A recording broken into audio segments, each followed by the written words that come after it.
ఇక బీజేపీ కేంద్ర మంత్రి బండి సంజయ్ మాట్లాడుతున్నారు. అలా చూద్దాం.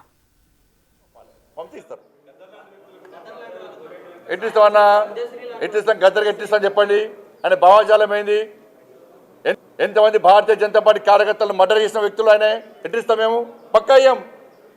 మా కార్యకర్తలను చంపితే మా కార్యకర్తలు చంపిన కార్యకర్తలను పాటలు పాడినటువంటి వ్యక్తి గద్దర్. అనేక మంది పోలీసులను ఎన్కౌంటర్ చేసిన విషయంలో గద్దర్. ఎట్లిస్తాం? మీరు వంశం ఇస్తాం ఏంది అవార్డ్స్?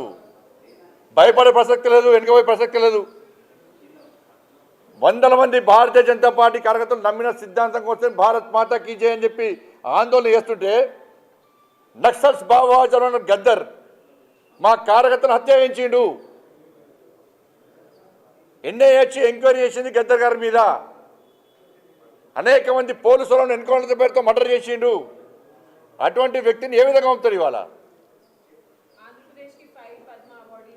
ఇది ఈ రాష్ట్రము మరి పోయినసారి వచ్చినాయి పుట్టుబడి వచ్చింది తెలంగాణకు. అప్పుడు ఏమన్నారు మరి? అప్పుడు ఈ రాష్ట్రము ఆ రాష్ట్రము, ఈ ప్రాంతము ఆ ప్రాంతం అని చెప్పి ఎటువంటి ఆలోచన ఉండదు. ఈ రాష్ట్రానికి ఇవ్వాలి.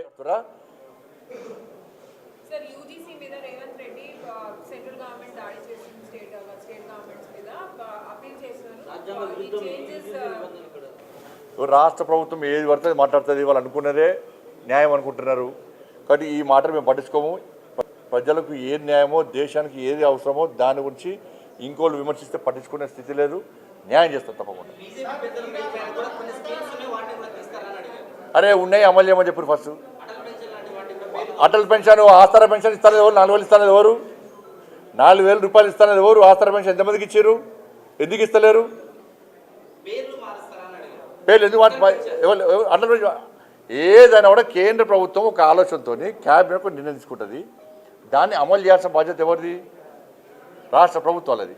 మీ పేరు పెట్టుకొని ఇబ్బంది లేదు చెప్తుంది కదా, ఇంకా వాళ్ళ పేరు పెట్టుకొని ఇబ్బంది లేదు.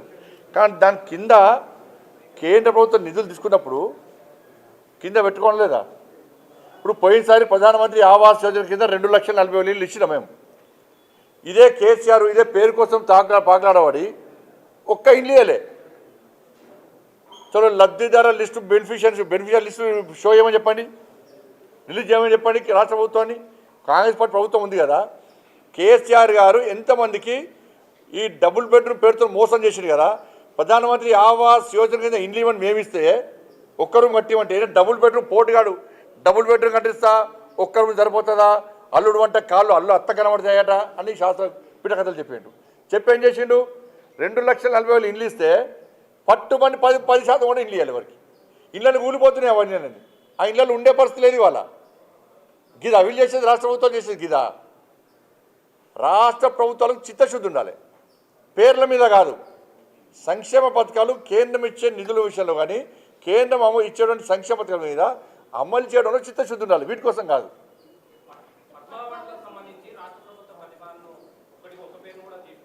రాష్ట్ర ప్రభుత్వం ప్రతిపాదనలు పంపే సమయంలో ఎవరి పేరు పంపాలో వాళ్ళ పేరు పంపాలి. కేంద్రం ఆలోచిస్తుంది.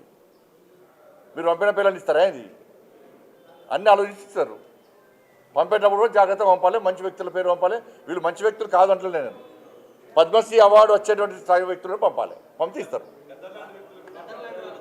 ఎట్టిస్తామన్నా? ఎట్టిస్తాం గద్దరికి ఎట్టిస్తాం చెప్పండి ఆయన భావజాలం ఏంది? ఎంతమంది భారతీయ జనతా పార్టీ కార్యకర్తలను మర్డర్ చేసిన వ్యక్తులు ఆయన ఎట్టిస్తాం? మేము పక్కా అయ్యాం. మా కార్యకర్తలను చంపితే మా కార్యకర్తలు చంపిన కార్యకర్తలను పాటలు పాడినటువంటి వ్యక్తి గద్దర్. అనేక మంది పోలీసులను ఎన్కౌంటర్ చేసిన విషయంలో గద్దర్. ఎట్లిస్తాం? మీరు వంశం ఇస్తాం ఏంది అవార్డ్స్? భయపడే ప్రసక్తి లేదు, వెనుకపోయే ప్రసక్తి లేదు. వందల మంది భారతీయ జనతా పార్టీ కార్యకర్తలు నమ్మిన సిద్ధాంతం కోసం భారత్ మాతా కీ జై అని చెప్పి ఆందోళన చేస్తుంటే నక్సల్స్ భావజాలం గద్దర్ మా కార్యకర్తను హత్య చేయించిండు. ఎన్ఐఏ ఎంక్వైరీ చేసింది గద్దర్ గారి మీద. అనేక మంది పోలీసులను ఎన్కౌంటర్ పేరుతో మర్డర్ చేసిండు.